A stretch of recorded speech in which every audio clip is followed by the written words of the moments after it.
কালিতো আমি ভালকৈ ৰাতি শুব নোৱাৰিলোঁ।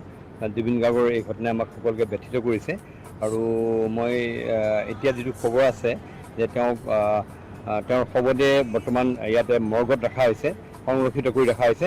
আৰু কালি অসম চৰকাৰে ইতিমধ্যে আমাৰ ভাৰতত ইয়াত থকা ছিংগাপুৰত থকা ভাৰতীয় ৰাষ্ট্ৰদূতৰ সৈতে যোগাযোগ কৰিছিলে।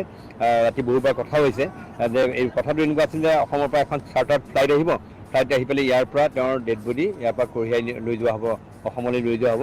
কিন্তু এতিয়া যিটো গম পাইছোঁ যে ছিংগাপুৰৰ প্ৰট'কল বহুত ষ্ট্ৰিক্ট, তেওঁলোকে নীতি নিয়মৰ ক্ষেত্ৰত যথেষ্ট ষ্ট্ৰিক্ট। গতিকে ৰাতি সম্ভৱতঃ ভালকৈ যোগাযোগ হৈছেনে আমি গম নাপালোঁ। গতিকে এখন চাৰ্টাৰ্ড ফ্লাইট আন এখন দেশৰ পৰা আহি এখন দেশত অৱতৰণ কৰিব, তাৰ কাৰণে বহুবিলাক নীতি নিয়ম অনুমতিৰ প্ৰয়োজন হয়। সেইখিনি হয়তো কালি কিমান দূৰ হ'ল আমি গম নাপাওঁ।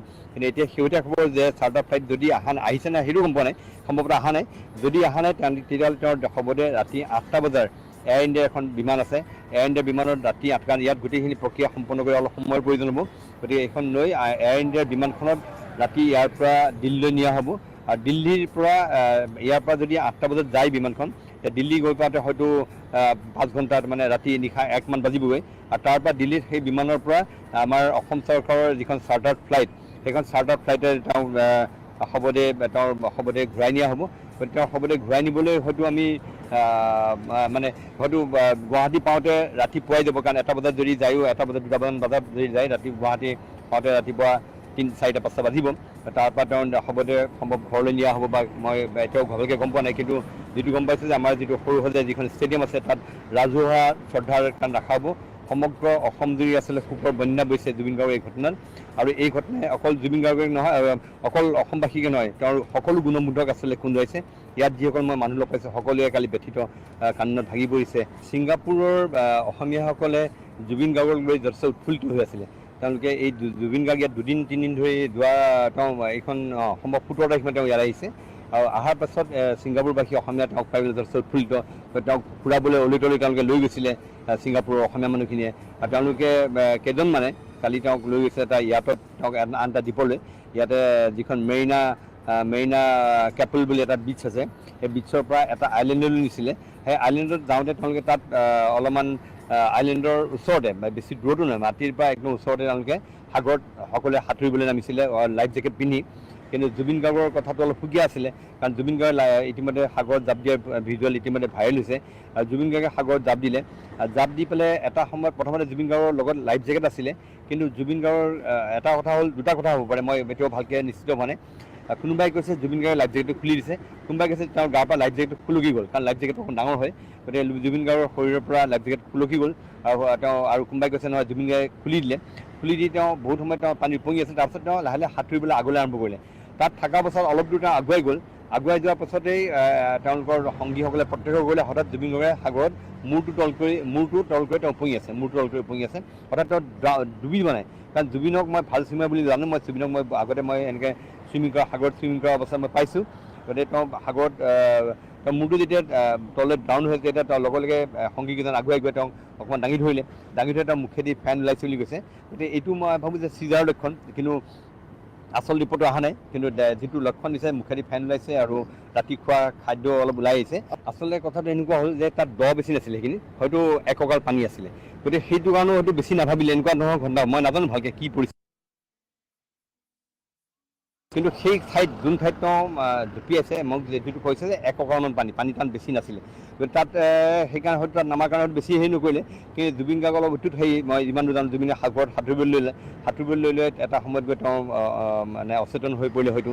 আৰু ভিতৰত মুখখন হোৱা তাৰপাছত গম পোৱা গ'ল যে তেওঁ যথেষ্ট পানী খাইছে। তেওঁ পেটটো বাজি তেওঁ উঠাই আনিছে, তেওঁ বহুত সময় CPR দিলে, পেটটো ফুলি আছিলে আৰু পেটটো যথেষ্ট ফুলিছিলে। কিন্তু আমাৰ যিটো খবৰ আছে, সেই খবৰ মতে লাংছত পানী সোমাই গৈছিলে। আৰু লাংছত পানী সোমাই যোৱাৰ কাৰণে তেওঁ উশাহ ভালকৈ ল'ব নোৱাৰিলে। সেইটো কাৰণত হয়তো প্ৰব্লেম হ'ল। আৰু ইয়াত যেতিয়া তেওঁ তাত CPR দিবলৈ চেষ্টা কৰিলে, তাৰপিছত তাতে কোষ্ট গাৰ্ড আছিল, কোষ্ট গাৰ্ডৰ মানুহ আহি পেলাই CPR দিবলৈ চেষ্টা কৰিলে, কিন্তু তেওঁক তাৰ পৰা ঘূৰাই আনিব নোৱাৰে। বহুত সময় চেষ্টা কৰা হৈছিলে, নিঃসন্দেহে সংগীসকলেও যথেষ্ট চেষ্টা কৰিছে, মই যিমান শুনিছিলোঁ। কিন্তু তেওঁক তাৰ পৰা ঘূৰাই আনিব নোৱাৰিলে। ৰাস্তাত ছিংগাপুৰ জেনেৰেল হস্পিটেল যিখন আছে, ছিংগাপুৰৰ আটাইতকৈ সুবৃহৎ আৰু সুবিশাল এখন বিশ্বৰে এখন আগশাৰীৰ হস্পিটেল, তাত লগে লগে লৈ অনা হ'ল। তাতো তেওঁলোকে চেষ্টা কৰিলে, কিন্তু তাৰপিছত তেওঁলোকে ঘোষণা কৰিবলৈ বাধ্য হ'ল এনেকুৱা ঘটনা। কিন্তু জুবিন গাৰ্গক লৈ মই খালি এটা ঘটনা ক'ব খুজিছোঁ মোৰ এবাৰ দেখা, মই নিজে স্বচক্ষে দেখা এটা ঘটনা মোৰ মনত আছে। 2018 চনত মই জুবিনৰ সৈতে আমি বালি গৈছিলোঁ। আমি আচলতে আহিছিলোঁ জাকাৰ্টাত হিমা দাসৰ খেল চাবৰ কাৰণে। জুবিনৰ আগৰ পৰাই আমাৰ ভাল সম্পৰ্ক, গতিকে জুবিনে আমাৰ লগ ধৰিলে বালি যাম বুলি। আমি বালিলৈ গ'লোঁ। বালিত ঘূৰি থাকোঁতে জুবিনে বালিৰ সাগৰত নামিছিলে, নামি বালিৰ সাগৰত সাঁতুৰিবলৈ আৰম্ভ কৰিলে। প্ৰথমতে আমি মানা কৰি আছোঁ, এইটো 2018 চনৰ ঘটনা। বাৰম্বাৰ মানা কৰিছোঁ, জুবিন শুনা নাই, সাগৰৰ ভিতৰত সোমাই গৈছে। এটা সময়ত জুবিনক মই খুব টানকৈ ক'লোঁ, খুব টানকৈ চিঞৰি বোলে গালি দিয়া নিচিনা ক'লোঁ। তাৰপিছত জুবিন গাৰ্গ ঘূৰি অহা মনত পৰে। মোৰ বাৰে বাৰে মনত এই কথাই লাগি আছে যে মই এদিন আগতে অহালে হয়তো জুবিন গাৰ্গৰ লগত থকা হ'লে হয়তো মই জুবিনক হয়তো এইটো কাম কৰিব নিদিলোঁ। কাৰণ আমি জানো যে চিজাৰ যিটো হৈছে, কাৰণ এটা কথা ডাক্তৰে বাৰম্বাৰ কৈ দিছে, এইবাৰ যিটো চিজাৰ হ'ব, এইবাৰ যদি জুবিনৰ চিজাৰ হয় এইটো ফেটেল হ'ব পাৰে বুলি ইতিমধ্যে চিকিৎসকে কোৱা বুলি আমি শুনি আছিলোঁ। গতিকে মই থকা হলেতো মই সেইটোৱে মোৰ নিজকে মই ক্ষমা কৰিব পৰা নাই যে মই থকা হলেতো বাধা দিলোঁহেঁতেন কিজানি, মই থকা হ'লে যাব নিদিলোঁহেঁতেন। কাৰণ মই যোৱাবাৰ মই তেওঁক সাগৰৰ পৰা ঘূৰাই আনিছোঁ আৰু তেওঁক সেই মৰমৰ ভাতৃসুলভ জুবিনৰ সকলোৱে জানে শিশুসুলভ মন আছে। জুবিনক কথা ক'লে শুনে জুবিনে, গতিকে সেই শিশুসুলভ মন আছে, জুবিনক মই তেনেকৈ উলিয়াই আনিব পাৰিলোঁ। জুবিনৰ লগত ধৰক মেনেজাৰ আছে সিদ্ধাৰ্থ, তাক সৰু ভাতৃৰ দৰে জুবিনে ট্ৰিট কৰে। গতিকে জুবিনে হয়তো ভাতৃৰ কথা শুনি জুবিন অকণমান নিজৰ মতে চলে, সকলোৱে জানে যে নিজৰ ধৰণত চলে। হয়তো তেওঁলোকে কৈছিলে বা নুশুনিলে এনেকুৱা হ'ব পাৰে। মই কাৰণ সেইটো পৰিস্থিতি নাছিলোঁ কাৰণে মই নাজানো কথাটো।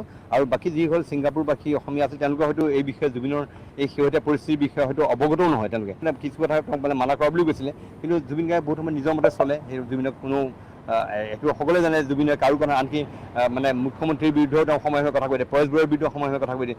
তেওঁৰ মনত যিটো আহে তেওঁ কেতিয়াও কাকো কথা ক'বলৈ তেওঁ স্পষ্টবাদী, কাকো ক'বলৈ কেয়াৰ নকৰে। তেওঁ সদায় দেখিছোঁ যে সদায় যিকোনো কথা কয়, কাকো ক'বলৈ কেয়াৰ নকৰে। গতিকে সেইটো এটা ঘটনা হ'ব পাৰে। মই দুখী বুলি ভাবি আছোঁ, কাৰণ মই থকা হলেতো মই যাব নিদিলোঁহেঁতেন বা মই মানা কৰিলোঁহেঁতেন, মই নামিব নিদিলোঁহেঁতেন, এনেকুৱা কথা আছিলে।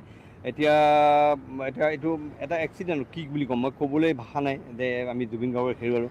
আৰু জুবিন গাৰ্গৰ লছটো যিটো লছ, সেই লছ আমি কেতিয়াও পৰিশোধ কৰিব নোৱাৰিম নিঃসন্দেহে। আজি জুবিনে আজি সমগ্ৰ অসমৰ সমগ্ৰ ভাৰতৰ তেওঁ সমগ্ৰ বিশ্বত তেওঁ অনুৰাগী বিয়পি আছে। সকলোৱে ব্যথিত হৈ পৰিছে জুবিন গাৰ্গৰ এই ঘটনাই, আচলতে সকলোকে ব্যথিত কৰিছে।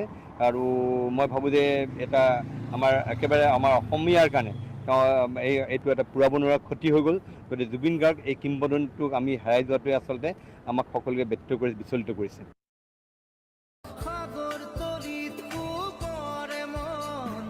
মনৰ চিলা